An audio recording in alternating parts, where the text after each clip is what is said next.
ésotérique qui sera une vidéo lithothérapie grâce à ce livre.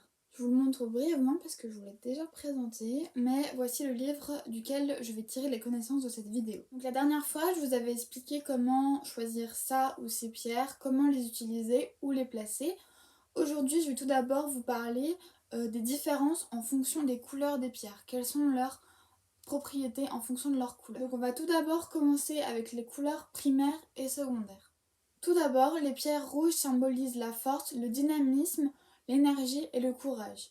Elles symbolisent aussi l'ambition, mais l'ambition qui peut être très agressive. Donc c'est des pierres qui sont déconseillées pour les personnes qui sont déjà agressives. Les pierres bleues sont le symbole de l'intuition. Ça permet de la méditation, l'introspection, la recherche de la vérité et des connaissances. Donc c'est une pierre qui ouvre à l'écoute, au dialogue, à l'équilibre, aussi à la justice, dans la rigueur, dans le devoir, dans les valeurs. C'est une des pierres qui sont très sobres et reposantes. Ensuite, on a la couleur bleu franc clair. Alors j'ai la chance d'avoir des pierres de cette couleur parce que sinon j'aurais jamais pu vous dire quelle couleur c'était. Et du coup c'est une couleur comme ceci. Voilà, c'est un bleu qui tire un peu sur le vert, je dirais. Mais voilà. Et ça, pour le coup, c'est de l'aigle marine. Je vous ferai, bien sûr, je l'ai déjà dit, une vidéo où je vous expliquerai toutes mes pierres, quelles elles sont, pourquoi je les ai, comment je les ai choisies, etc. Ça sera dans une prochaine vidéo quand je vous aurai déjà étudié tout ce petit livre. Donc, les pierres bleues franc clair, elles sont aussi quelque chose de reposant. Elles permettent de se dégager de la vérité pour aller dans le spirituel. C'est aussi des pierres qui sont très féminines, du coup très dans l'aspect maternel, et ce sont des pierres idéales pour justement les idéalistes. Ensuite, on a les pierres bleues qui tirent sur le violet. Pour le coup, j'en ai aucune qui sont de cette couleur-là, mais dans le livre, il parle de tanzanite, donc j'ai recherché sur internet et j'ai trouvé. Alors voilà, c'est cette couleur-ci. Et du coup, cette couleur est aussi très liée à la spiritualité, à l'intuition, mais aussi à la culture, au bon goût et au sens artistique. C'est également des pierres qui sont liées au charme et à l'élégance. Ensuite, on a le bleu nuancé de vert avec la couleur qu'on connaît toutes et tous, qui est le turquoise.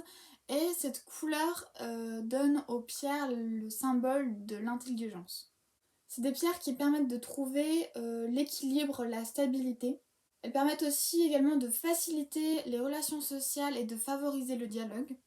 Elles permettent aussi d'être plus exigeants vis-à-vis de nous-mêmes, d'être plus disciplinés, et c'est des pierres qui donnent beaucoup d'imagination. Ensuite, on a les pierres jaunes qui symbolisent parfaitement le soleil, le chaud, le rayonnant.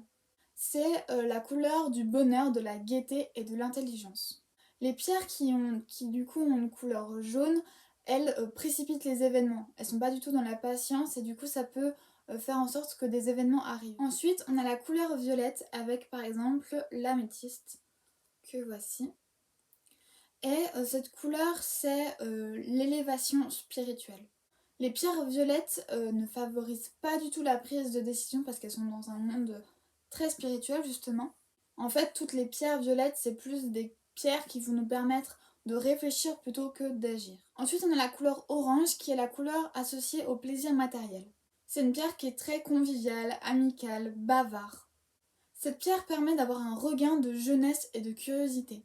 C'est une couleur qui est particulièrement stimulante et qui apporte la spontanéité. Ensuite, on a le vert qui est associé à l'espoir et qui du coup sont des pierres très apaisantes. Le vert aussi apporte un renouveau et c'est le lien qu'a l'homme avec la nature. C'est une couleur qui apporte beaucoup de douceur, de sérénité, d'harmonie et d'équilibre. Ce sont des pierres qui donnent le courage d'aller vers autrui. Ensuite, on a les couleurs tertiaires qui sont un mélange entre des couleurs primaires et des couleurs secondaires. On a donc le marron qui est une passion calme. Ça permet un mûrissement de la personnalité et des expériences qui amènent à la tolérance, à la générosité. Ensuite, on a la couleur ocre qui est la gaieté mais intériorisée, qui est très peu expansive.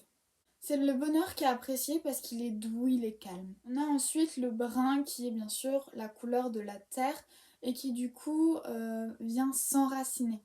Et ça révèle une personnalité stable et forte. C'est des pierres qui sont patientes, endurantes, mais sans avoir fait d'effort. Le blanc, bien sûr, représente la lumière et synthétise toutes les couleurs. C'est du coup la lumière de la connaissance, du savoir et de la pureté de l'âme.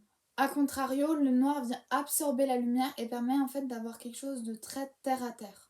C'est la couleur de la conscience, de quelque chose qui est très protecteur et très rassurant. Le noir, c'est quelque chose de très solennel, de très sérieux, qui n'est pas du tout dans la folie, dans les délires. Ensuite, on a le gris qui est du coup entre la lumière et l'obscurité et du coup qui permet de chercher un équilibre et d'avoir une certaine humilité. Ensuite, on a l'argent dont la richesse est très cachée mais dont la puissance est très très grande. Et pour finir, on a l'or qui est synonyme de richesse et de puissant rayonnement. C'est tout pour cette toute petite vidéo. J'espère qu'elle vous aura permis de commencer à vous tourner vers certaines pierres, de voir quelles sont les propriétés qui vous sont le plus utiles en ce moment. Bien sûr, vous n'êtes pas obligé de choisir une pierre à chaque fois pour toute votre vie.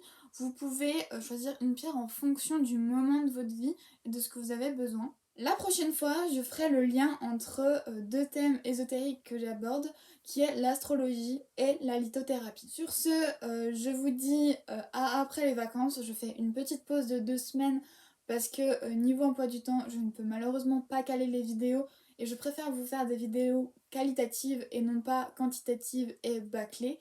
Donc je préfère faire une pause pendant les vacances. Ça vous permet de rattraper toutes les vidéos que vous n'avez pas encore vues.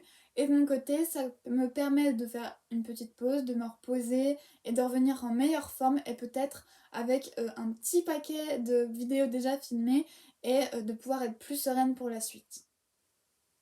Sur ce, je vous souhaite de bonnes vacances, de bonnes fêtes de fin d'année et comme dirait l'autre, à l'année prochaine. Ciao!